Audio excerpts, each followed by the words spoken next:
시간 우리에게 주신 하나님 말씀 요한계시록 4장 1절부터 같이 봉독하겠습니다. 이 일 후에 내가 보니 하늘에 열린 문이 있는데 내가 들은 바 처음에 내게 말하던 나팔 소리 같은 그 음성이 이르되 이리로 올라오라. 이후에 마땅히 일어날 일들을 내가 내게 보이리라 하시더라.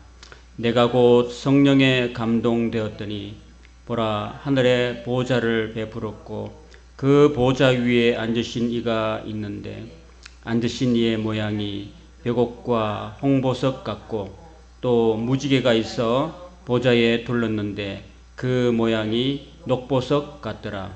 또 보좌에 둘러 24 보좌들이 있고 그 보좌들 위에 24 장로들이 흰옷을 입고 머리에 금관을 쓰고 앉았더라.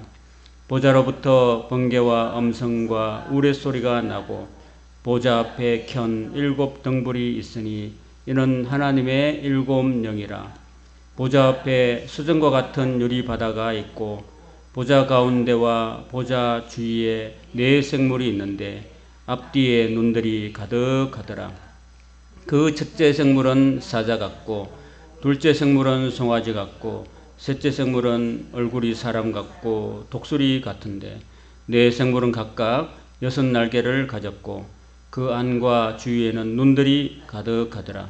그들이 밤낮 쉬지 않고 이르기를 거룩하다 거룩하다 거룩하다 주 하나님 곧 전능하신 이여 전에도 계셨고 이제도 계시고 장차 오실 이시라 하고 그 생물들이 보좌에 앉아서 세세토록 살아계시는 이에게 영광과 존귀와 감사를 돌릴 때에 24 장로들이 보좌에 앉으신 이 앞에 엎드려 세세토록 살아계신 이에게 경배하고 자기의 관을 보좌 앞에 드리며 이르되 우리 주 하나님이여 영광과 존귀와 권능을 받으시는 것이 합당하오니 주께서 만물을 지으신지라. 만물이 주의 뜻대로 있었고 또 지으심을 받았나이다 하더라. 아멘.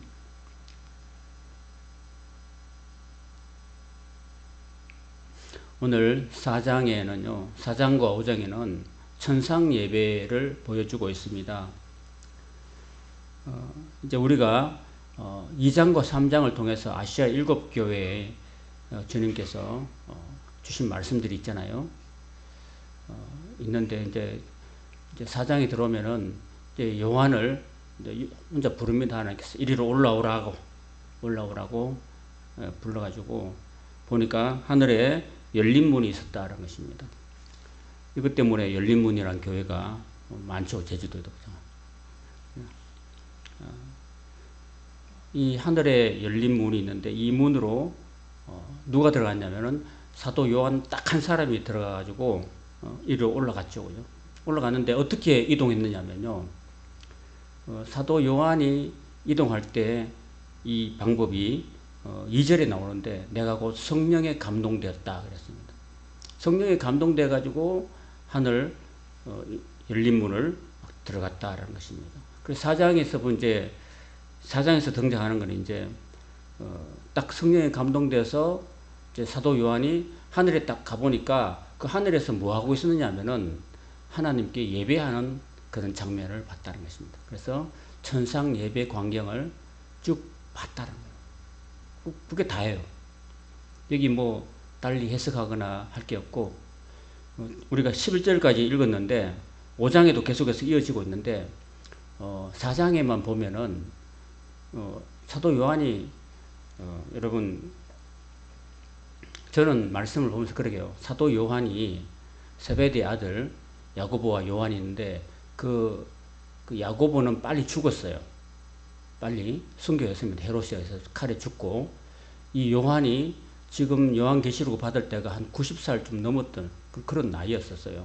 근데 유독 그 요한복음이나 사복음서를 살펴보면은 사도 요한이 눈이 굉장히 예리해요. 다른 사람들은 물고기 잡았던데 예수님께서 부활하신 예수님이 베드로한테 제자들한테 사줘가지고 깊은 데 가서 그물을 던져서 고기를 잡으라 했을 때 다들 이렇게 보면은 고기 잡는데 정신이 없어가지고 이렇게 고기를 엄청 많이 잡아가지고 두 배가 막 이렇게 잠기도록 이렇게 잡혔는데 유독 그 요한만은요 그 물고기를요 세고 있어요. 한 마리 두 마리 다 세고 있다니까 희한하죠, 그죠? 그래서 우리 볼펜 보면 모나미 153이라고 있지 않나요? 우리 옛날에 쓰던 볼펜 보면은 그 153이라는 게요 그 153마리를 뜻하거든요. 근데 사도 요한이 그 물고기 잡은 걸 다 셌다는 거죠. 많은 큰 참치 많은 것들을. 그래서 사도 요한을 보면은 요한복음을 읽어보면은 사도 요한이 눈이 굉장히 매섭고 또 가룟 유다가 그 헌금기에 돈 훔쳐가는 거 다 봤어요. 눈이 예리해가지고 다른 사람은 대충 지나갔는데 유독 이 사람은 사도 요한은 굉장히 눈이 예리했기 때문에 아마 예수님께서 그래 너는 나중까지 살다가 내가 천상까지 보여줄 테니까 다 지켜봐. 그리고 네 눈으로 잘 보고 잘 기록해가지고 요한계시록을 적어가지고 오고 오는 모든 사람들에게 잘 전달해 주라. 그런 뜻이 담겨 있다고 봐요. 자, 그래서 이 사도 요한이 이제 예수님 부르심 받아가지고 뒤에 보면 그 내가 들은 바 처음에 내게 말하던 나팔 소리 같은 그 음성이 뭐냐 하면은 1장 10절에 나오는 음성이에요. 그 나팔 소리 같은 음성이 누구의 음성이냐면은 예수님의 음성이에요. 그 예수님의 음성이 이제 사도 요한이가 두 번째 들린 거죠. 그래서 이리로 올라오라 하신 분이 누구라고요? 예수님. 예수님이 하늘로 딱 보여줍니다. 자, 오늘 중요한 거는요. 이리로 올라오라고 하신 이유가 있어요. 이때 초대교회 당시는 도미티아누스 황제가 처음으로는 두 번째, 네로 황제에서 두 번째 박해를 했던 시대인데 가장 두려워했던 사람들이 예수 믿는 사람들이었고 그 중에서 가장 두려워했던 사람들이 바로 아시아의 7교회의 목회자들, 목사님들이 가장 두려워했다는 겁니다. 그래서 결국은 이 천상 예배를 탁 보여주시면서 또 봤지. 하나님은 살아계셔. 하나님 이렇게 수많은 천군 천사들과 오늘 읽었던 네 생물들과 24장로들과 또 모든 이로부터 영광과 존귀와 찬양을 받고 계신다. 그 하나님께서 앞으로 장차될 일을 다 주관하고 계신다. 다 주관하고 계신다. 하나님의 손안에 다 있다라는 것을 보여주는 거거든요. 이렇게 하신 이유가 바로 이렇게 딱 4장, 이제 4장과 5장 지나가면 6장부터는 앞으로 장차 일어날 일들을 보여주시는데 4장과 5장에서 천상 예배의 광경을 딱 보여주신 이유는 하나님은 살아계시다. 그리고 우리 역사를 다 주관하시고 참새 한 마리도 하나님이 허락하지 않으면 땅에 떨어지지 않는다. 내가 너희들을 정말로 목숨 버려서 사랑했는데 어찌 너희들이 두려워하도록 내가 내버려 두겠느냐. 두려워하지 말아라 라고 이렇게 사전에 이렇게 미리 보여주시는 거예요. 여러분. 자, 그래서 보여준 내용들이 2절부터 11절까지 있는데 한번 보세요. 자, 올라가서 딱 봤는데 딱 이거였어요. 이거 가운데 번쩍번쩍 빛나는 게 있죠. 이게 하나님이에요. 하나님이 형체가 잘 보여요, 안 보여요? 너무 빛나가지고 안 보이는 거예요. 여러분, 우리가 그 육안으로 태양을 똑바로 볼 수 있어요, 없어요? 똑바로 볼 수 없잖아요, 그죠? 너무나 그 빛이, 광채가 너무나 빛나기 때문에 감히 우리가 태양도 잘 못 보는데 태양보다 수천 배, 수만 배 더 밝으신 환하게 빛나는 예수님을, 하나님을 우리가 볼 수 없다는 거죠. 그래서 이 보좌가 다 하늘에 열려 있고 그 보좌에 하나님께서 앉아 계셔요. 앉아 계시는데 그 보좌에 앉으시는데 앉으신 이의 모양이 사도 요한이 눈이 매섭다 그랬죠. 그 요한이 지금 이렇게 글로 표현하고 있는 거예요. 옛날에는 뭐가 없었어요? 디카가 없었다. 디카가 없으니까 사도 요한이 이제 다 글로 쓰는 거죠. 쓰니까 보니까 3절에 보니까 앉으신 이 하나님의 모습이 어땠냐면은 벽옥과 홍보석 같고 그랬습니다. 그리고 또 무지개가 있다면서 보좌에 둘렀는데 그 모양이 녹보석 같더라. 녹보석이 뭘까요? 녹색 보석. 그러니까 하나님은 딱 보면은 이 전부 다 표현이에요. 다 이렇게 보석에 비운다. 아주 빛나는 다이아몬드 같은 그런 12진주 같은 그런 보석으로 그렇게 사도 요한의 눈에는 하나님이 그렇게 비쳤다는 겁니다. 자, 4절에 보면 보좌에 둘러서 24장로가 있다. 앞에 글씨 보이시죠? 여기 제일 앞줄에, 제일 아랫줄에, 앞줄에 쭉 여기 12 장로가 있고 이쪽에도 제일 앞열에 12장로가 보입니까?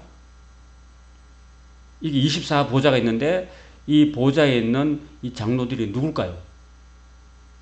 몰라요. 어떤 사람들은 구약의 12지파장을 이야기하고 여기 왼쪽에 앉은 12장로는 구약의 12지파의 대표를 이야기하고 오른쪽에 앉아있는 이 12장로들은 사도 요한을 비롯한 예수님의 12제자를 이야기하는데 지금 요한 어디 있어요? 요한이 이 사람 지금 보고 있는데? 여기 없죠? 그것도 아니에요. 우리가 어떻게 알 수 있을까요? 우리가 나중에 하나님 앞에 갔을 때 그때 확인하시기를 바랍니다. 지금 막 알려달라고 해도 안 돼요. 비밀이에요, 비밀. 그렇게 앉아있었다는 겁니다. 자, 그리고 이 장로들이요, 어떤 모양이냐면은 흰 옷을 입고 있어요. 그죠? 흰 옷을 입고, 4절에 보면 흰 옷을 입고 머리에 금관을 쓰고 앉았다 그랬습니다. 흰 옷을 뭘 상징하죠? 흰 옷은 세마포 옷을 이야기하는데요. 나중에 이 세마포의 옷은 성도들의 옳은 행실이라고 이야기하고 있어요. 우리가 하나님 앞에 갔을 때에 우리가 입어야 될 옷은 바로 옳은 행실, 옳은 세마포 흰 옷을 입는다는 거고요. 금관은 뭘까요? 금관. 하나님께 받을 생명의 면류관, 영광의 면류관, 의의 면류관을 지칭하고 있는 거예요. 우리가 2장과 3장 지나왔잖아요. 그죠? 요한계시록 지금 4장을 하고 있는데 그 2장과 3장의 7교회를 이야기하고 있잖아요. 그래서 이기는 자에게는 하나님께서 그 면류관을 주시는 거거든요. 그 면류관을 이 24장로들은 다 쓰고 있다는 거예요. 자, 그리고 5절에 보면 보좌로부터 번개와 음성과 우레소리가 났다 그랬습니다. 보좌로부터 그 하나님께서 말씀하시는 것이 마치 번개처럼 팍팍 치고 그리고 지진이 나고 우레소리가 나는 그런 소리로 하나님의 음성이 그렇게 들렸다는 겁니다. 그 정도로 하나님의 그 말씀들이 굉장히 위험찼다는 것입니다. 여러분 출애굽기에 보면요, 우리 출애굽기 지나왔잖아요. 하나님께서 시내산에서 백성들에게 말씀하실 때 그 백성들이 두려워서 떨었잖아요. 하나님께서 말씀하실 때, 그죠? 하나님 말씀하시니까 우리한테 말씀하지 마세요. 우리가 좀 죽겠습니다. 무서워가지고 그러잖아요. 그러니까 하나님 우리한테 직접 말씀하지 말고 모세한테 말씀하십시오. 이렇게 된 거죠. 그 정도로 하나님의 말씀은 마치 여러분 태풍이 몰았을 때 팍 하고 하늘에서 막 번개가 치고 오래 치면 여러분 두려워 안 두려워요? 죄 많은 사람은 더 두렵겠죠. 그죠? 저게 내한테 맞으면 어떻게 될까 하고 생각하고 두렵겠죠. 그러니까 하나님의 말씀이나 이런 것들이 그 정도로 위험차다는 겁니다. 하나님 자체가. 그리고 보좌 앞에 7영이 있다라고 이야기합니다. 7영. 그럼 이는 하나님의 7영이다 그랬습니다. 그 누굴까요? 1장에 나오잖아요. 1장이요. 1장에 나오면은요, 하나님의 그 7영이 뭐라고 했었냐면은 바로 성령 하나님을 이야기하고 있는 거예요. 그럼 성령 하나님은 7영이라고 해서 그러면 하나님 7분일까요? 7분이 아니고 7이라는 숫자는 완전수를 이야기하는 거거든요. 완전수. 지금 신천지 같은 데는요, 성령 하나님은 7분이라고 이야기하고 있어요. 아니거든요. 그러면 성삼위 하나님하고 아니고 하나님 한 분, 예수님 한 분, 그 다음에 성령 7분이면은 몇 위가 되는 거예요?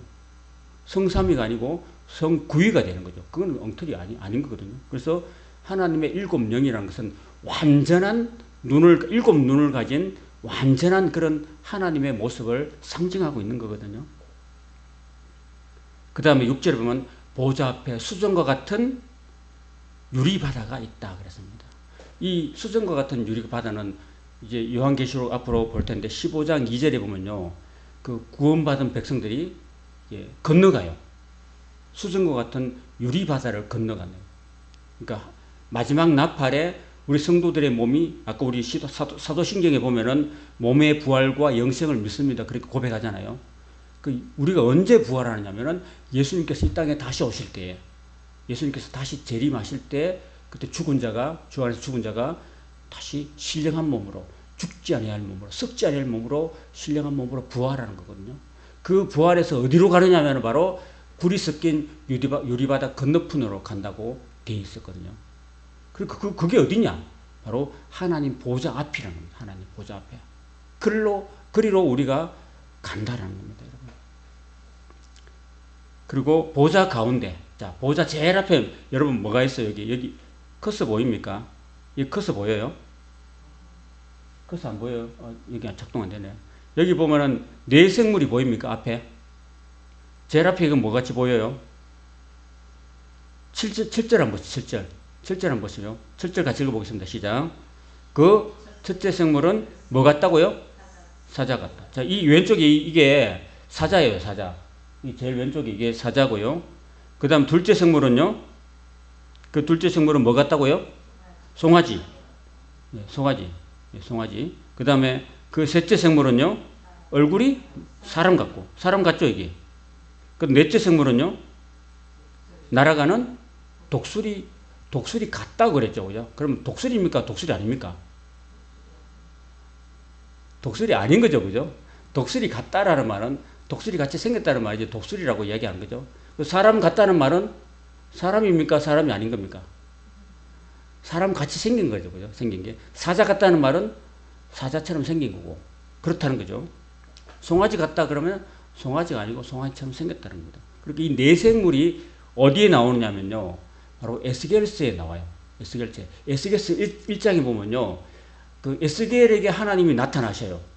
에스겔에 나타날 때 바로 이 네 생물이 등장해요. 네 생물이 그대로 이 모습으로 등장해요. 그러니까 이 요한계시록에 나오는 이 네 생물이 구약 성경에 있었던 생물이에요? 없었던 생물이에요? 에스겔서 1장에 있던 그 생물이에요. 그러니까 이 신약 성경을 요한계시록을 이해하기 위해서는 구약 성경을 알아야 된다, 모르야 된다? 알아야 되는 거죠. 그 구약 성경을 모르고 신약 성경을 알 수가 없는 거죠. 이 다 이렇게 어디냐면 에스겔서 1장에 나오는 그 모습을 그대로 따온 거예요. 그대로 인용한 거. 자, 그래서 이 네 생물은 8절에 보면 날개가 몇입니까? 8절 한번 보세요. 8절. 네 생물이 날개가 몇이라고 그랬어요? 6날개. 그렇습니다. 자, 앞으로 보세요. 날개가요. 우리 보통 새들은 날개 몇 개 있어요? 2날개죠. 2날개죠. 근데 이사야에서 등장하는 이사야가 하나님께 부름받을 때, 하나님께 소명받을 때, 그때 천사가 나타나는데, 그 천사가 이 똑같은 모습으로 등장해요. 천사가 막 이렇게 6날개가 있는데, 그 2날개로는, 6날개 이렇게 양쪽에 세 상이 있는데, 그 2날개로는 날아요. 2날개 날고, 2날개는 그 발을 가리워요. 그러면서 거룩하다, 거룩하다, 거룩하다 이렇게 3번을 외칩니다. 외치면서 주 하나님 곧 전능하신 여기 나오는 말씀하고 똑같이 8절에 나오는 말씀하고 똑같이 등장해요. 그러니까 여기 계시록에 나오는 말씀은 이 말씀은요. 사도 요한이 봤던 그 천사들의 모습은 네 생물의 모습은 그대로 구약의 이사야에서 있는 말 하나님 보여주신 그대로 에스겔서에 있는 1장에 나오는 그 말씀 그대로 보여주시는 거예요. 그러니까 이 네 생물과 이 천사들의 모습, 그룹들의 모습들은 옛날에도 있었고 현재도 있고 앞으로도 계속해서 있을 변치 않는 모습이라는 사실을 우리가 기억해야 돼요.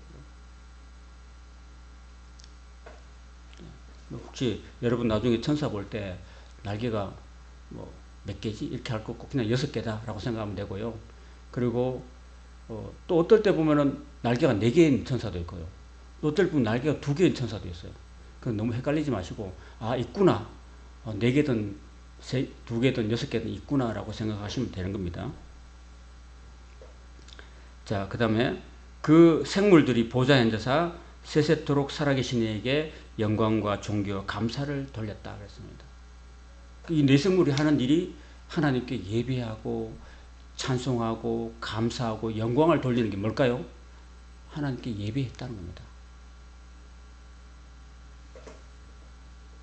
그리고 24장로들이 10절에 보면은 보좌에 앉으신 이 앞에 엎드려서 세세토록 살아계신 이에게 경배하고, 경배했다는 말은 예배했다는 거고요. 자기의 관을, 그 쓰고 있는 관을 보좌 앞에 드리며 그랬습니다. 요걸요, 지금 우리가 보고 있는 이 성경은 개역 개정판이고, 요 개역 개정판 전에 개역 한글판에는요, 던지며 되어 있습니다. 던지며. 그거는 번역이 잘못된 거거든요. 여러분, 우리가 어른 앞에서 우리가 어른을 존경할 때 우리 모자를 어떻게 합니까? 높으신 분 앞에 우리는 모자를 쓰고 갑니까? 아니면 어떻게 합니까? 모자를 벗어서 내려놓잖아요. 그죠? 근데 어른 앞에서 모자를 벗어가지고 집어 던집니까? 아닌 거죠. 그러니까 옛날에 개역 한글판 성경이 잘못 번역된 거죠. 그죠? 원어는 그대로였는데 그 보좌 앞에 던지며 이렇게 기록했는데 그걸 지금 바꾼 거예요. 여기는 보좌 앞에 자기의 관을 드리며 그랬습니다. 또 더 정확한 표현은 내려놓으며, 모자를 금관을 벗어서 보좌 앞에 내려놓는 것이 더 정중하죠. 그죠? 그렇게 하는 겁니다. 그러니까 결국은 이 예배하는 모습은요, 하나님 앞에 그 경거망동하지 않는 거죠. 하나님 앞에 이 예배하는 자의 태도가 경건하게 그냥 막 집어던지고 모자 집어던지는 게 아니라 정말 하나님을 정말 두려워하고 공경하고 그 하나님 앞에서 두려워하면서 겸손하게 자기의 감히 하나님 앞에서 면류관을 쓰고 있을 수가 없는 거잖아요. 그죠? 그죠? 그래서 그걸 벗어서 겸손하게 내려놓는 겁니다. 그게 예배의 모습이라는 거죠. 그럼 마지막 절입니다.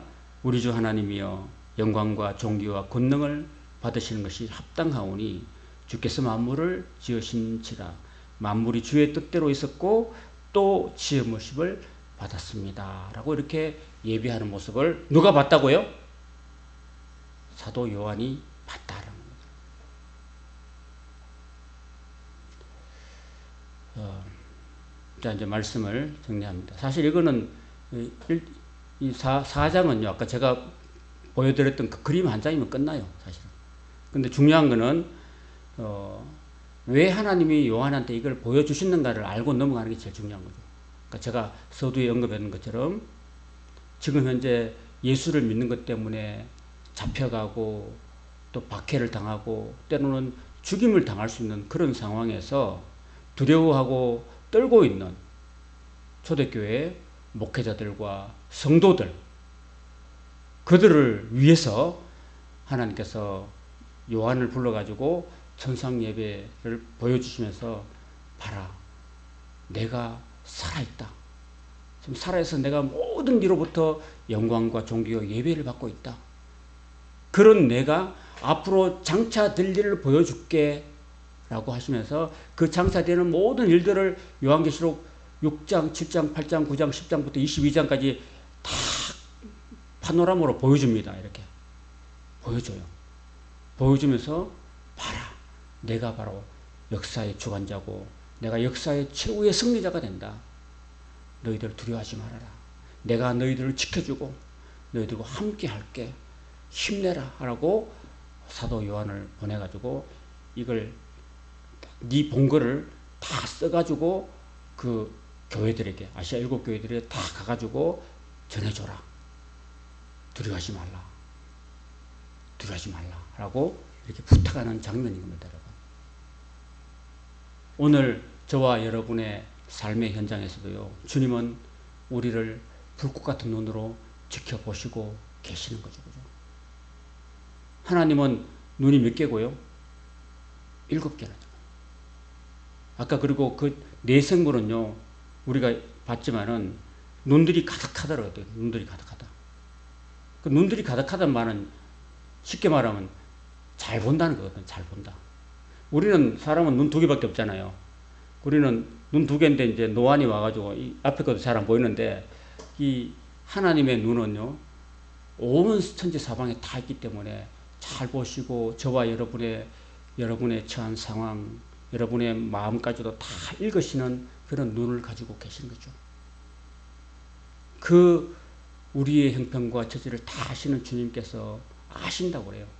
그러니까 저와 여러분은 우리 형편과 처지가 어려울수록 우리는 뭐 해야 됩니까?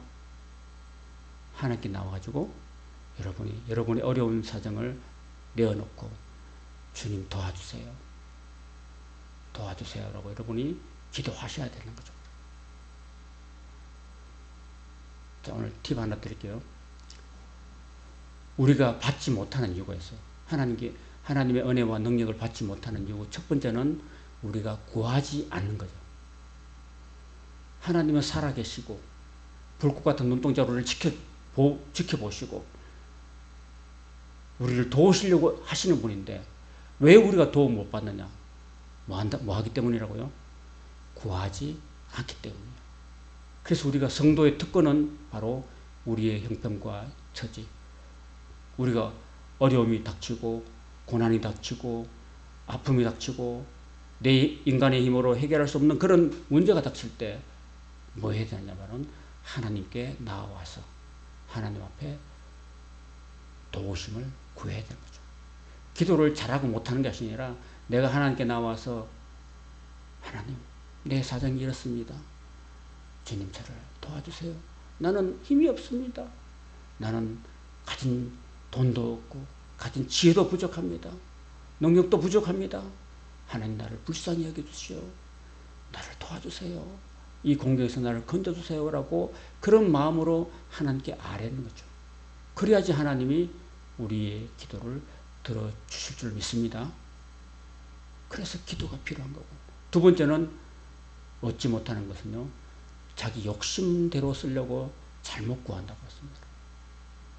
우리는 우리 욕심대로 구하는 것이 아니라 하나님의 뜻대로, 나의 욕심이 아니라 하나님의 뜻대로, 나의 어떤 이익이 아니라 다른 사람의 이익을 위해서 구할 때 주님은 우리의 기도를 들어주신다는 사실을 꼭 믿으시고, 우리는 오늘 저와 여러분의 삶의 현장에서 우리가 주님 말씀을 지키고 그 이름을 배반하지 않을 때 우리 주님은 우리를 붙들어 주시고 지켜주시고,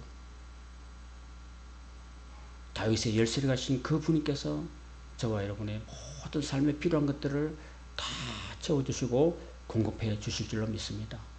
그리고 끝까지 믿음을 지키고 승리한 사람에게는 하늘의 영원한 상급도 주실 줄로 믿습니다. 그래서 우리는 낙심하지 말고 두려워하지 말고 끝까지 하나님 바라보고 하나님 붙들고 말씀을 지키며 믿음을 지키는 저와 여러분의 삶이 되실 길을 주님의 이름으로 축원합니다.